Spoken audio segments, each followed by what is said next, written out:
तो आज थी पंचायत चुनाव को लेकर हाई कोर्ट में एक और सुनवाई, और फिर वही हुआ जो अभी तक होता आ रहा था। अगली डेट मिल गई और विश्वास जो हम लोग न्यायालय पे करके बैठे हैं उससे भी अभी तक कुछ हम लोग को दिख नहीं रहा है आसार।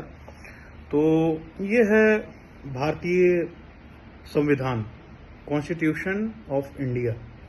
अब मैं आपको एक छोटी सी चीज इसमें पढ़ के बताऊंगा, जो भी नॉलेजेबल होंगे या जो संविधान के बारे में थोड़ा भी जानते होंगे मैं उनसे बस यही कहूंगा। पार्ट 9 का एक आर्टिकल है, article 243E।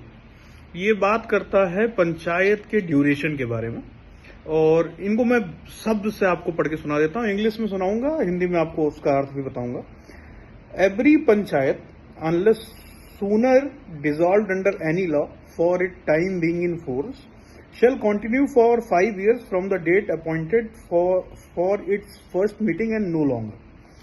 No amendment of any law for the time being in force shall have the effect of causing dissolution of a panchayat at any level which is functioning immediately before such amendment till the expiration of its duration specified in clause 1.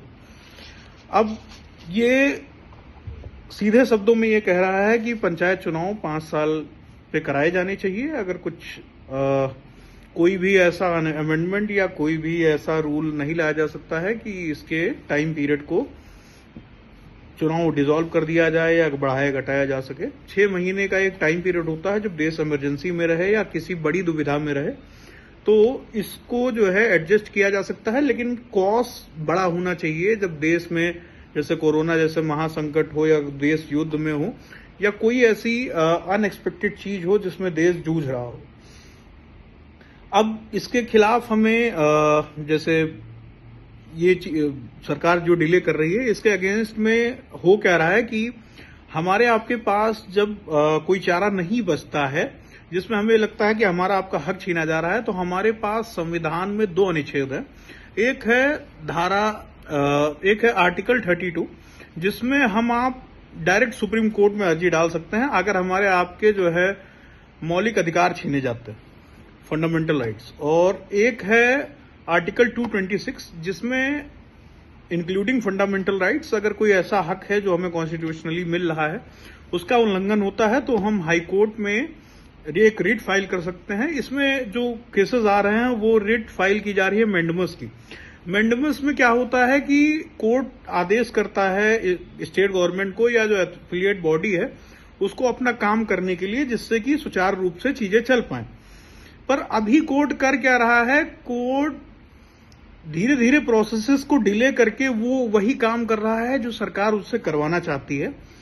वो चीजों को, वो समय को व्यतीत करने की कोशिश कर रहा है, और इस न्यायपालिका से भी हमारा विश्वास उठता जा रहा है, क्योंकि आखिरी में समझ में तो वही आ रहा है कि जिसकी लाठी उसी की भैंस। मतलब कि जिसकी सरकार है उसी के अपने दौर तरीके हैं। अपॉइंटमेंट ऑफ जजेस, मैं कहता हूं हाई कोर्ट और सुप्रीम कोर्ट के जजेस को अपॉइंट करने का तरीका ही हमारे आपके जुडिशरी को भी करप्ट बना देता। और यही कारण है कि बहुत सारी चीजें जो सरकार आसानी से कोर्ट के भी डिसीजंस को प्रभावित कर पाती है, और मुझे पता है कि अब इन चीजों से कुछ होने वाला नहीं है, और हमें आपको मिलकर 12 तारीख को लखनऊ चलना ही पड़ेगा। अपने हक की लड़ाई लड़नी ही पड़ेगी, रोडों पे उतरना ही पड़ेगा, और बिना रोड पे उतरे हमारा आपका कल्याण नहीं होने वाला है। मैं इतना ही बोलूंगा, प्रत्याशी हो या ग्राम प्रधान हो या आम जनमानस हो, आज ये छोटी सी चीज है कि चुनाव नहीं करवा रहे हैं, पर ये आगे चल के बहुत बड़ी हो सकती है। विधानसभा लोकसभा के भी चुनाव टाले जा सकते हैं और आपका हक मारा जा सकता है। ऐसी चीजों को बर्दाश्त नहीं करना चाहिए। देश के सुचारू जागरूक नागरिक होने के नाते आपको बाहर आना चाहिए, बोलना चाहिए, पेपर लीक के खिलाफ बोलना चाहिए, जनता के अधिकार के लिए बोलना चाहिए, बढ़ रही महंगाई के खिलाफ बोलना चाहिए, गिर रहे अर्थव्यवस्था के खिलाफ बोलना चाहिए, करप्शन के खिलाफ बोलना चाहिए, और जिस तरीके से सरकार में आवाज दबाई जा रही है इसके खिलाफ बोलना चाहिए। फिलहाल मिलिए 12 तारीख को लखनऊ में इको गार्डन सुबह 10 बजे।